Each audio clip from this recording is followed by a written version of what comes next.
Welcome back to the Roadside Rescue YouTube channel. I'm Ernest, and I'm parked right beside a Chevy Sonic. I just got here.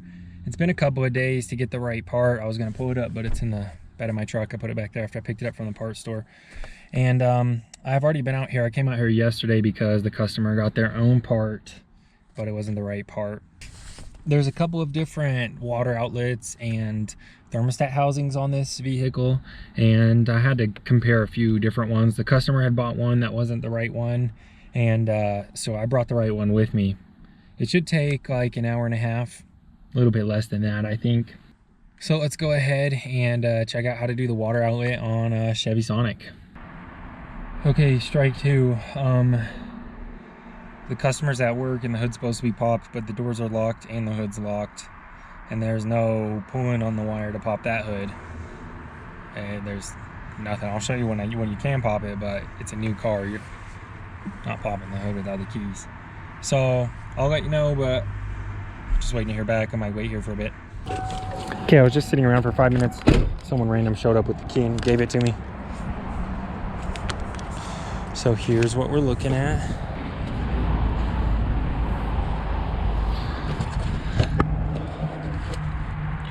And the culprit, when I saw the leak, I actually met this person in the AutoZone parking lot a couple of weeks ago.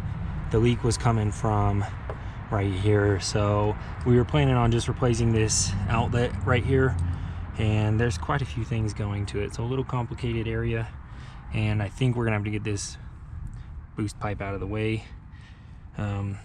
So I'll probably have to do this reservoir because that's a pretty stiff pipe, not gonna fit through that gap. Just to have enough room. I mean, I could probably just loosen it there and leave the reservoir. If you're just in a rush, you could leave the reservoir and work around it. I'm not in a rush, so I'll probably move the reservoir so I can zip tie that out of the way and not get greasy. Well, that ain't the sketchiest plastic weld I've ever seen. And this video is sponsored by XZTOZ. I've got the XZTOZ boroscope, endoscope inspection camera, whatever you want to call it, out here on a call out with me. I've got to diagnose this Prius. I diagnosed this about a year ago. It had a bad head gasket. Well, they hit me up the other day and said that they've got a bad oil leak. So let's see if we can figure out what's causing it. All right, so here's what it looks like when it comes inside the case. I have another inspection camera that looks like it does the exact same amount of stuff, only this one's half the price. So if this works good, this is definitely gonna be a good option. Mirror and magnetic tips, probably. Hook tips, some cleaners. Let's put it together. All right, this is super flexible. Let's go ahead and snap the screen on. That locks into place. This isn't any generic boroscope. This thing can see everything. And here's a good look at the 3 different magnet, hook, and mirror tips. Those will help you get into any weird spots, or maybe even get something out of a weird spot. Okay, drip's back there. And we're gonna need the inspection camera to get behind this shield. Now let's see if this endoscope can help us do a diagnosis. Look what I see. Some oil dripping from the filter housing. I think that would have been easier to see from below, so let's do that.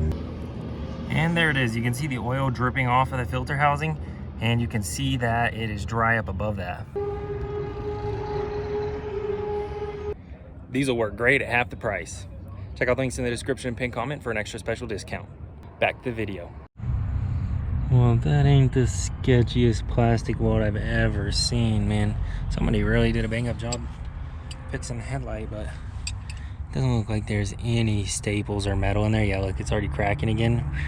I've got to be super careful not to touch that thing. I don't want to be blamed.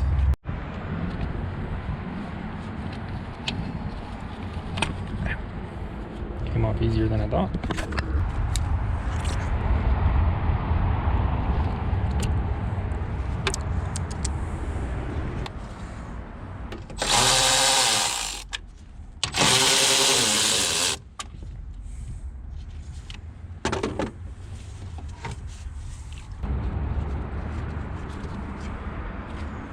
Okay, no zip tie needed. This thing just folded itself out of the way nicely.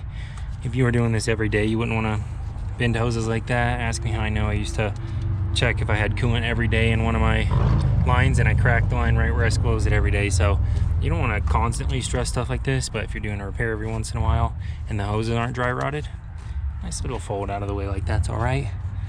and we can get a better look at what's going on here. A couple of sensors. I really want to get this off without breaking the clip, but it's really tucked right there, so I'm still trying to figure out how to do that. I think maybe I can slide it off first and then deal with the clip once I get the whole assembly out. That hose back there, 3 hoses total. This is where the main leak was coming from, the O-ring underneath here. And I've replaced one of these before. The replacement was really hard to get all the way into place, so I'm anticipating dealing with that, but it's nice warm weather today, so might not be too bad. You can see where we've been draining out there, so we shouldn't have much coolant in here at all. Okay, I just got the 2 electrical connectors out of the way. Here's that hood latch. Like, the grill's not see-through, you can't reach up and grab anything. We're gonna need a size 10 E-Torx for these 3. And I'm gonna need to take these 3 hoses off first. We can deal with these before or after, whenever. Okay, so you really don't have to undo the clips, but it's easier if you undo that than the little part that you have to replace above it before you get it out, just so you can be gentle with it. And the lower one comes with a sensor, so just those 3 hoses and this should be good to go. Not a drain pan under there though. Okay, I've been kind of having to film between the road right here. Super busy. It's about to be busy again. But it's real important to get this clip on. I pushed it down as hard as I could and it didn't want to go on by itself, so I gently squoze it with that pair of pliers just to get those clips to engage. You can't do that unless they're already pushed down as far as they'll go, but some gentle squeezing after that can get those clips to engage. Other than that, I don't have a tip.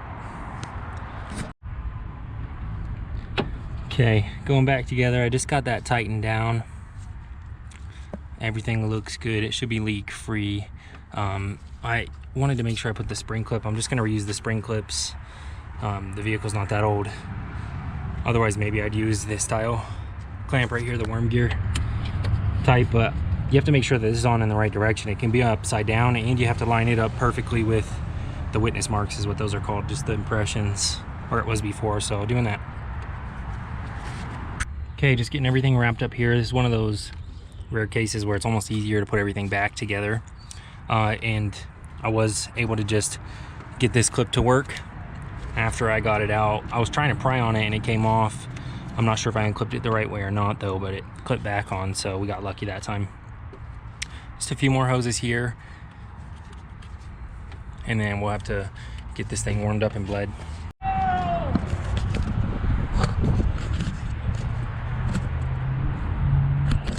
All right, so I've got this bled, and you can see when I squeeze this, the coolant level rises up.